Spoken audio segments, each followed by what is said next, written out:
오늘 이 말씀을 가지고, 본문을 가지고 사도들 제목으로 말씀을 준비하겠습니다. 사도들. 여러분, 좀 사도란 말 들어보셨죠? 사도.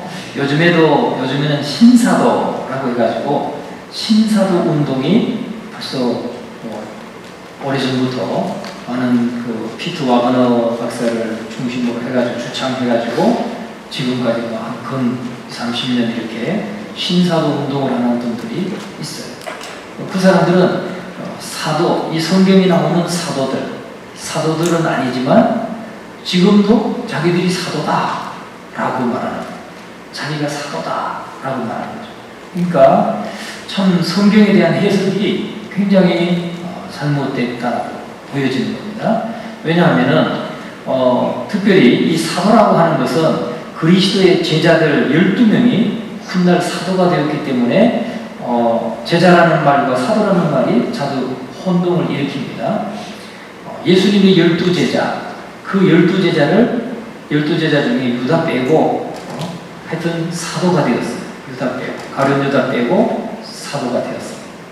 가룟 유다 대신은 마띠아라고 하는 교회가 투표를 해서 마띠아라를 뽑았어요. 그래서 가룟 유다를 대신할 사도로 세웠습니다. 이래서 이렇게 12명이 다 이렇게 사도가 12명 중에 11명이 사도가 되고 그렇게 하다 보니까 다 제자인데 제자들이 나중에 사도가 되었다. 그러니까 예수님의 제자는 다 사도가 되는 것이냐 이렇게 오해할 수가 있는 것입니다. 그러나 성경에서는 제자라는 말은 예수님의 랍비적인 가르침을 받는 무리 가운데 속해서 배우는 자를 가리킵니다. 그러니까 예수님께 배우는 자들이죠. 예수님의 제자가 되어서 예수님이 선생이 되시고, 랍비는 선생이란 말이니까 선생이 되시고 우리는 그 제자로서 배우는 사람입니다. 그래서 오늘날 우리 모든 그리스도인들은 기본적으로 제자입니다. 누구의 제자입니까? 예수 그리스도의 제자입니다. 우리는 다 예수 그리스도의 제자예요. 그렇다고 해서 우리가 다 사도가 되는 것이 아니라는 것이죠. 즉 사도는 제자였지만, 사도들은 제자였지만 모든 제자가 사도가 된 것은 아니었습니다. 이 사도라는 말은 오파슬이란 말인데, 오파슬은 보냄을 받은 자란 뜻입니다. 보냄을 받은 자. 그러니까 예수님의 보냄을 받은 자. 그런데 사실 사도는 메신저 이상이죠. 예수님의 말씀을 가지고 가서 전하는 자 이상인 것입니다.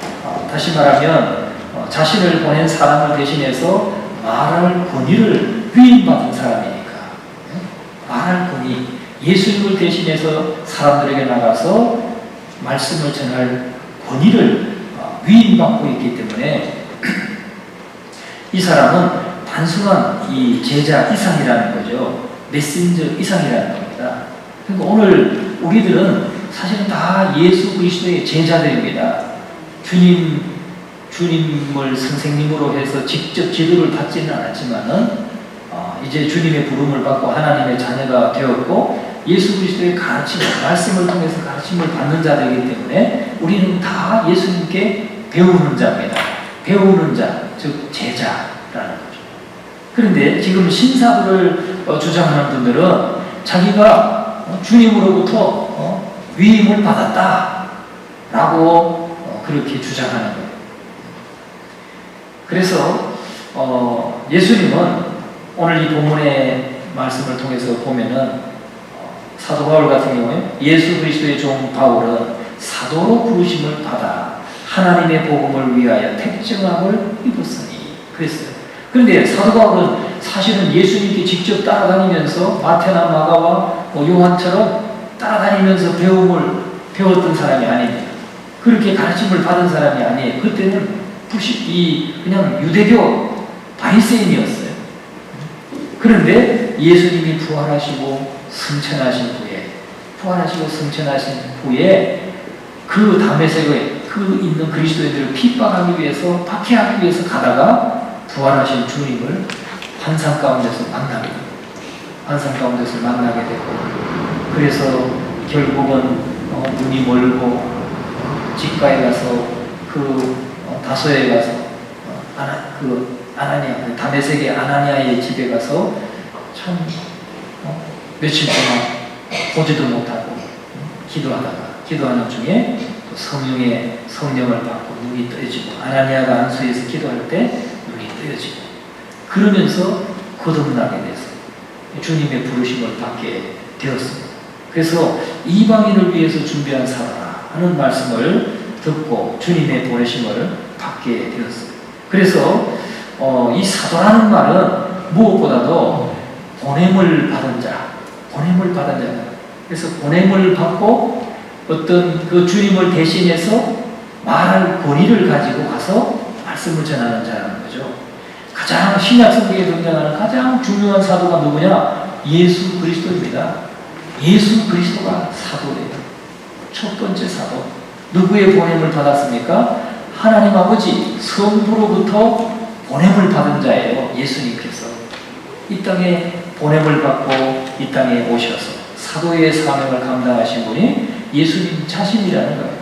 그래서 예수님은 하나님 아버지께서, 성부 하나님께서 보내셨고 아버지께서 자기에게 맡겨주신 권위를 가지고 사람들에게 복음을 전하고 가르쳤던 분이 바로 예수님이시라는 사실이죠. 따라서 우리는 예수님을 거부하는 것은 누구를 거부하는 것이라고 했어요? 예수님께서 나를 거부하는 사람은 나를 보내시니, 즉 하나님을 거부하는 것이라고 했어요. 나를 부인하는 자는 곧 나를 보내신 하나님을 부인하는 것이다 라고 말씀했습니다. 그래서 이와 마찬가지로 사도들은 예수님께 부름을 받고 또 예수님으로부터 보냄을 받은 자죠. 사도들은. 그래서 예수님의 부름을 받고 예수님의 위임을 받고 복음을 들고 나갔던 사람들이 바로 사도들입니다. 바로 그리스도의 권위를 가지고 말했다고 하는 사실이죠. 그래서 예수님의 권위를 가지고 말하니까 귀신들이 쫓겨가고 또 이적들이 일어나고 그런 역사들이 있었던 것입니다. 그러므로 사도의 권위를 거부하는 것은 그를 보내신 그리스도의 권위를 거부하는 것이 되는 것이죠. 그래서 우리가 신약 성경에서 12제자가 사도로 위임을 받았어요. 12제자는 사도로 위임을 받았어요. 그리고 유다가 죽은 후에 사도행전의 기록에 보면은 마띠아를 뽑아서 그의 빈자리를 채웠던 것을 볼 수가 있습니다. 그리고 하나님, 그리스도는 이 12제자 외에도 이방인의 사도로, 특별한 사도로서 바울을 택하셨는데, 오늘 본문의 말씀에 보면은 우리가 로마서 11장 13절에도 읽었듯이 내가 이방인인 너희에게 말하노라. 내가 이방인의 사도인 만큼 내 직분을 영광스럽게 여긴다. 그렇게 말씀합니다. 또 갈라디아서 2장 8절에도 베드로에게 역사하사 그를 할례자의 사도로 삼으시니가 또한 내게 역사하사 나를 이방인의 사도로 삼으셨느니라. 부활하신 예수 그리스도께서 환상 가운데 그에게 임하셔서 바울을 택하셨다는 사실이죠. 우리가 로마서 1장 1절에도 분명하게 바울은 사도로 부르심을 받았다.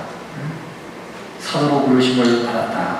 그래서 하나님의 복음을 위하여 택정함을 입었다라고 말합니다. 그리고 이 복음은 하나님의 선자들을 통해서 그의 아들에 관하여 성경에 미리 약속하신 것이라 라고 말씀하고 있는 것입니다.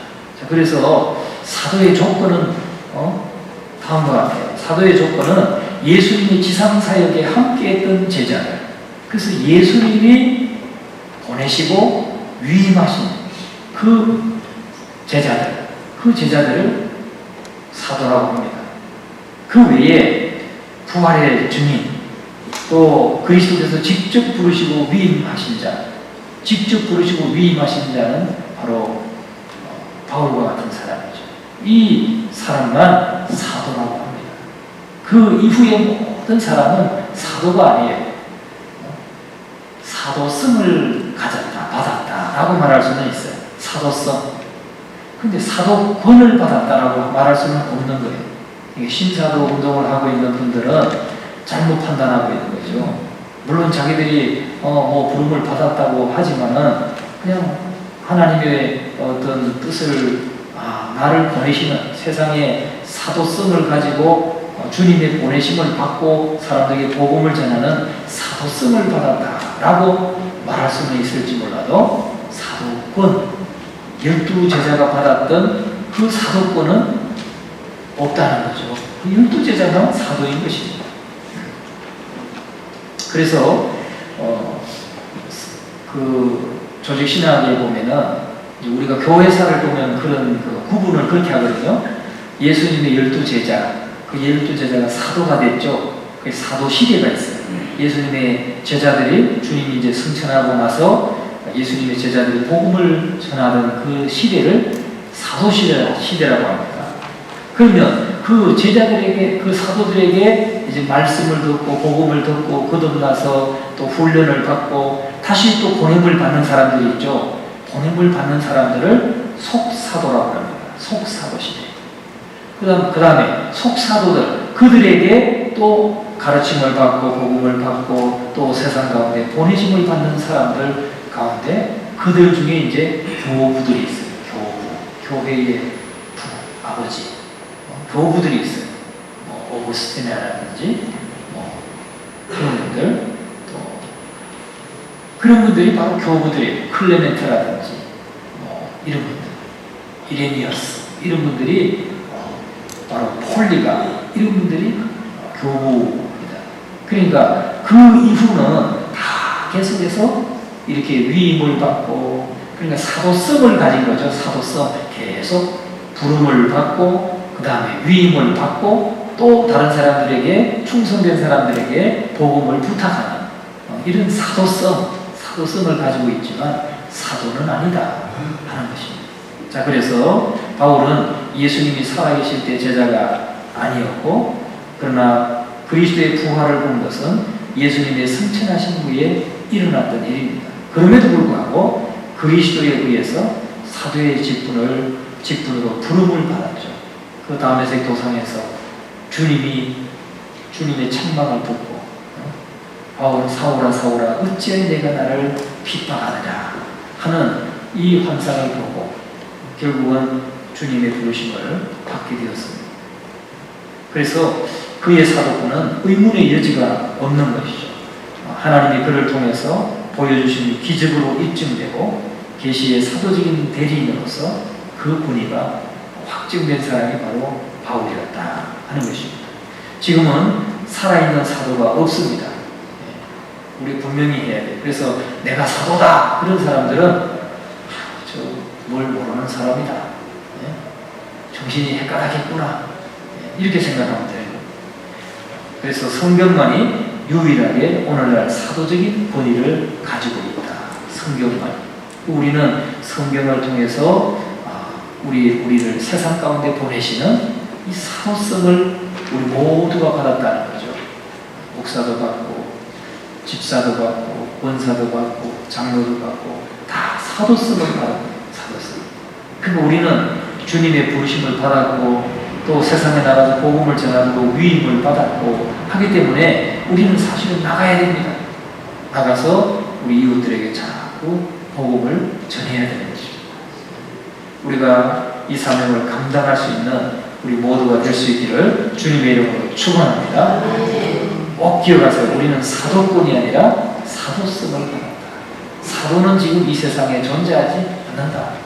유일한 사도권은 오직 성경만이 유일하게 사도권을 가지고 있다 하는 것을 여러분 확신하시고 그 사도성을 가지고 복음 전하시는 모두가 되시기를 간절히 축원합니다.